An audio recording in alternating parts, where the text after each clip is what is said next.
Bismillahirrahmanirrahim. Assalamualaikum warahmatullahi wabarakatuh.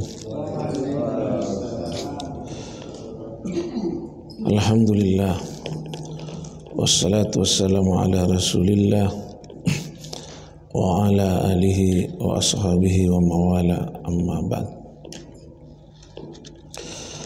Hasbunallah ni'mal wakil, ni'mal mawla wa ni'man nasir, wa la hawla wa la quwwata illa billahil aliyyil azim. Bapak hadirin jemaah yang dimuliakan Allah Subhanahu wa taala. Tawakal ini sebenarnya sudah pernah juga saya bahas. Hanya kalau kita lihat bersama Bapak sekalian, tawakal ini adalah satu maudhu, satu judul yang sesungguhnya tidak akan pernah habis kita bahas.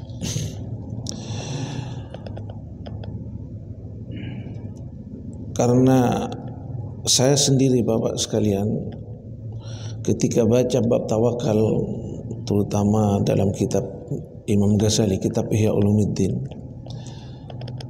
memahaminya agak susah, kemudian mengingatnya pun bukan hal yang mudah karena panjang Bapak sekalian. Apalagi kemudian menyampaikan dalam satu kajian yang terbatas Bapak sekalian. Maka ini bukan perkara yang gampang. Oleh karenanya Bapak sekalian yang dimuliakan Allah Subhanahu wa taala, saya sebenarnya malam itu sempat berpikir, mau saya ganti dengan yang lain atau saya lanjutkan bahas mengenai tawakal. Tapi saya sudah sampaikan sama Ustadz Amir, tawakal saja mungkin Ustadz, begitu. Kebetulan pas saya baca-baca, ya saya baca tentang tawakal. Kita ini kan punya bacaan taklim. Hanya kalau kita mau sampaikan semuanya, selain seperti saya bilang, begitu panjang bahasannya dan kemudian tidak mudah juga menyampaikannya. Bapak sekalian, oleh karenanya dari perenungan saya mungkin ada baiknya dalam waktu yang singkat ini bagaimana penjelasan yang singkat dapat kita pahami, kemudian kita kaji bersama setelahnya. Mungkin itu yang paling nyaman. Karena sebagaimanapun ilmu ini Bapak sekalian tidak sekedar mau diterangkan, tetapi ilmu yang semestinya adalah juga diamalkan. Maka inilah pentingnya memang mengulang. Sebagaimana saya pernah dengar ulama katakan,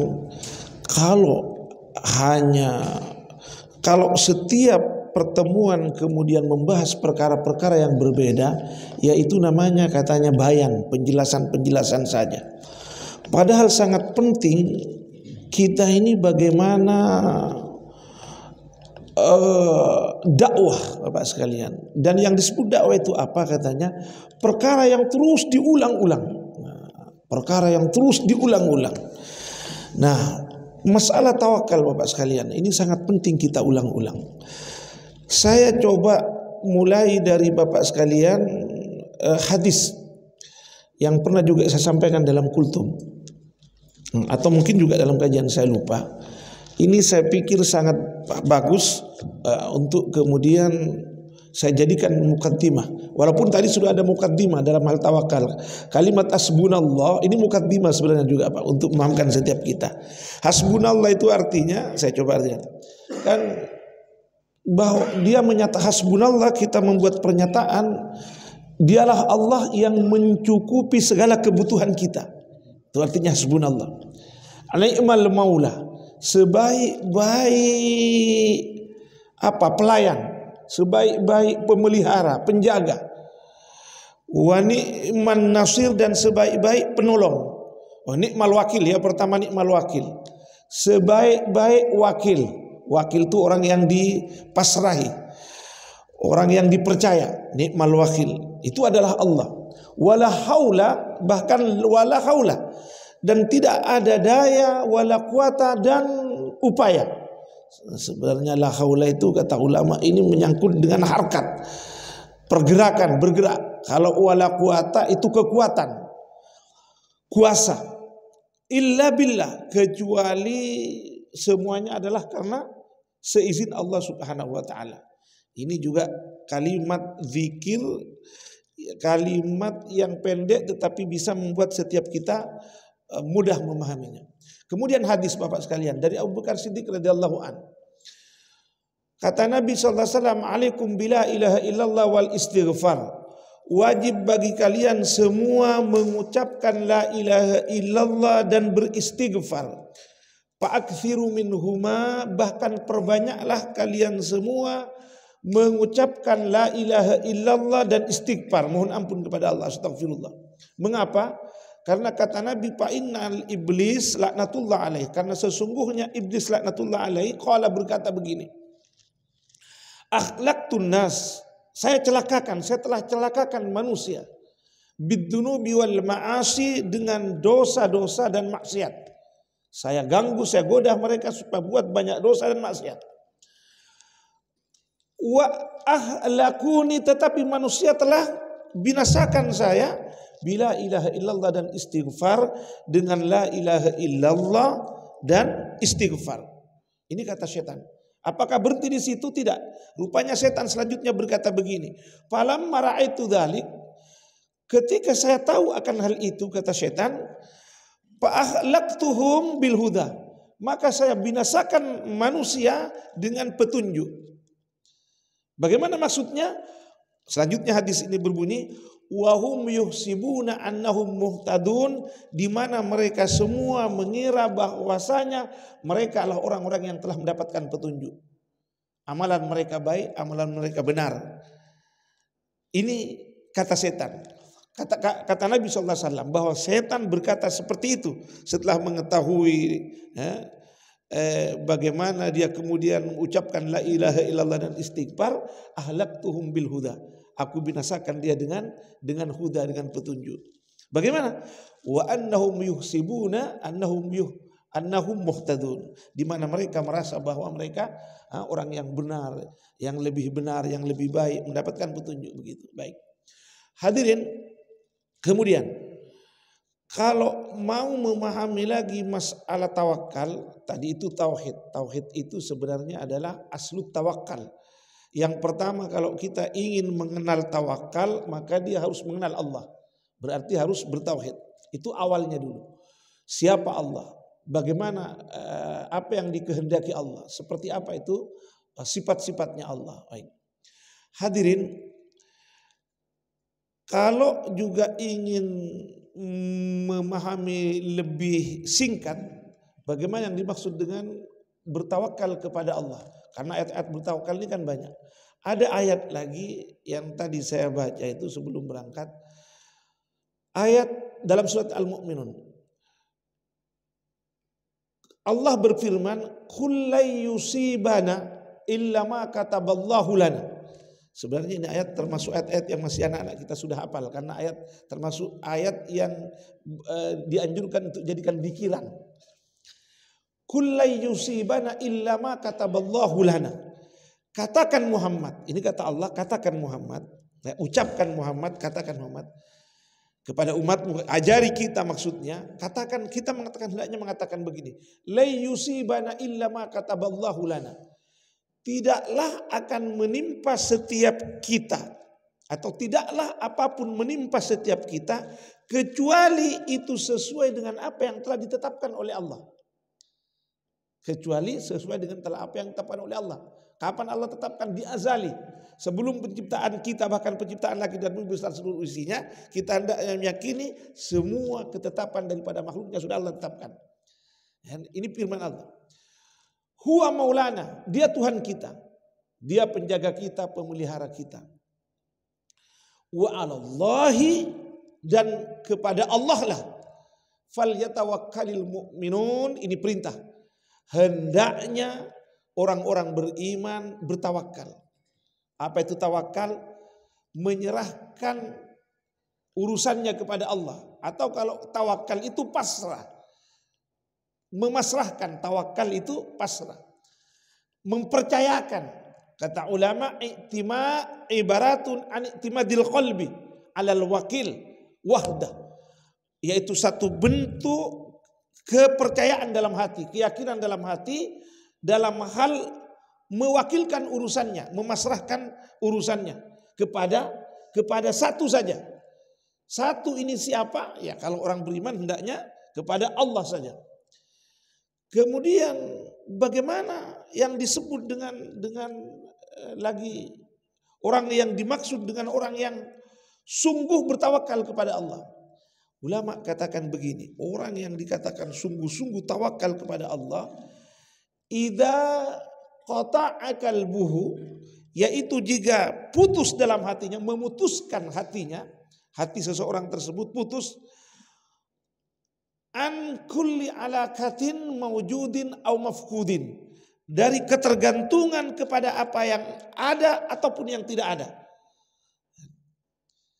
Waradhiya billahi ta'ala, di mana dia hanya cukup ridha dengan apa saja yang menjadi ketetapan Allah. Nah, ini apa definisi lah yang disampaikan oleh ulama. Walaupun begitu banyak definisi-definisi yang berbeda. Iya, karena memang ketika membahas tawakal, Bapak sekalian, rupanya tawakal kita tuh bertingkat-tingkat. Yang nanti dipahami dengan ibarat-ibarat, dengan ibarat-ibarat. Jadi tawakal kepada Allah tidak cukup kita pahami, ya pasrah dengan Allah. Tetapi rupanya ulama memahaminya tawakal itu bertingkat-tingkat.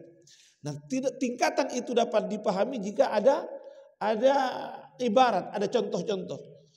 Nah, seperti misalnya orang, ya katanya baik, seorang bayi.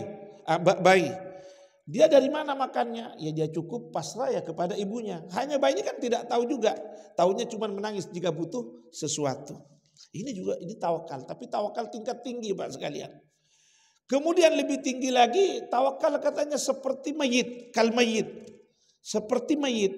Bagaimana? Ya terserah orang yang mayit yang dimandikan, terserah orang yang memandikan.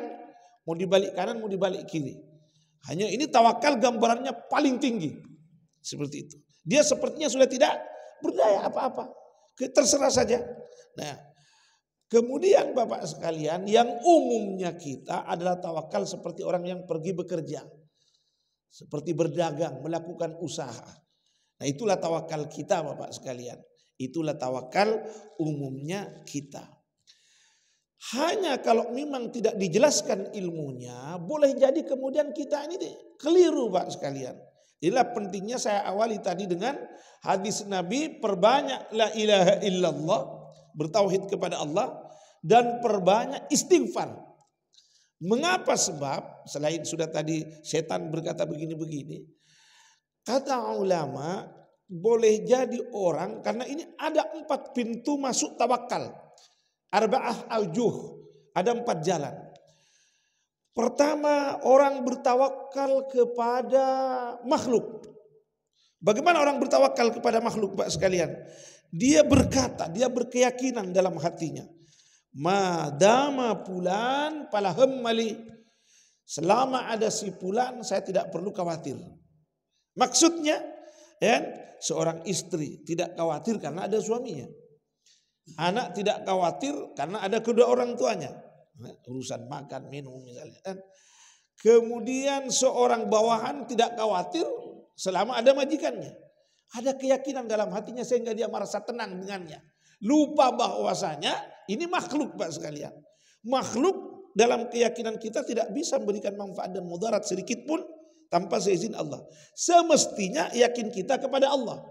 Tapi tidak, kadang-kadang ada kalanya kalau kita tidak jelaskan ilmunya, ketenangan, kenyamanan kita karena ya kita ada orang tua, kita ada atasan, kita ada suami misalnya kalau seorang istri. Nah, ini tawakal yang keliru. Jadi tawakal ini dikatakan tawakalnya orang yang bodoh yang di dalamnya mengandung kesyirikan. Dan itu pun namanya syirik bertingkat-tingkat. Nah, Bapak sekalian, kemudian yang kedua, ulama katakan tawakal kepada harta. Bagaimana tawakal kepada harta? Dia merasa dalam hatinya madama mali katsiran. Dia kata ulama, selama saya punya harta banyak, fala yadurruni syai'an, maka tidak akan ada bahaya mengkhawatirkan saya, mengancam saya. Berarti tawakalnya ini kepada harta, Pak sekalian, bukan kepada Allah. Nah, kemudian yang ketiga, tawakal kepada diri. Kalau tadi kepada orang, kepada makhluk, tawakal kepada diri, percaya diri. Bagaimana? Dia katakan begini kepada dirinya, madama jasadi sohyan, selama saya sehat. Selama saya sehat. Pala yang kusumin nisyai, maka saya tidak akan kekurangan apapun. Karena dia merasa saya bisa bekerja, saya bisa berusaha. Bapak sekalian, 3 bentuk tawakal yang ini, kata ulama, ini tawakalnya orang bodoh semua. Tawakalnya orang bodoh.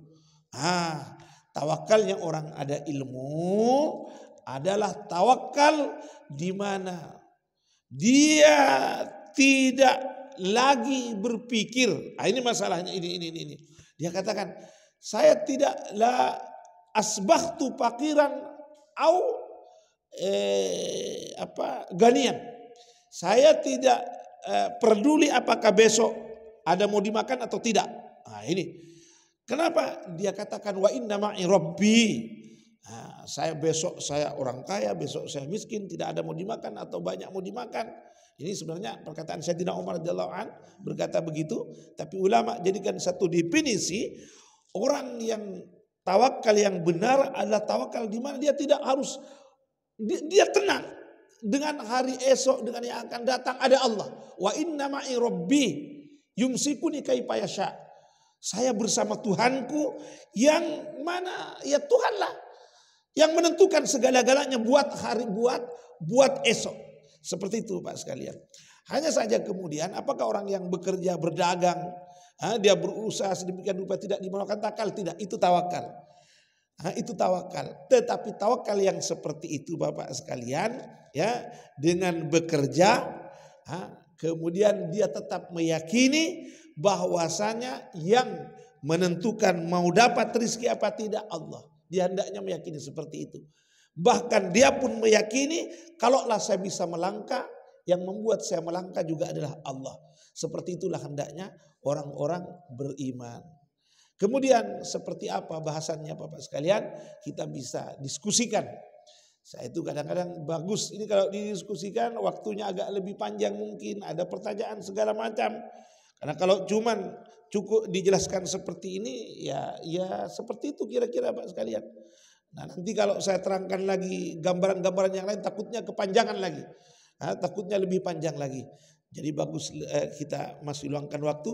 Ada waktu untuk menunggu jam 6 ini ada sekitar 40 menit. Nah ini waktu yang panjang untuk lebih jauh memahami atau ada pertanyaan-pertanyaan, dengan pertanyaan itu kemudian ada jawaban dari apa yang saya pahami dari kitabnya para alim ulama Bapak sekalian. Karena tawakal ini banyak ulama menjelaskan. Cuman ketika kita mau sampaikan dalam satu kajian ada keterbatasan waktu dan keterbatasan kemampuan untuk mengurai secara detail seperti itu. Jadi terima kasih atas segala perhatian. Mohon maaf atas segala kekurangan. Kita lanjutkan mungkin dengan diskusi insyaallah.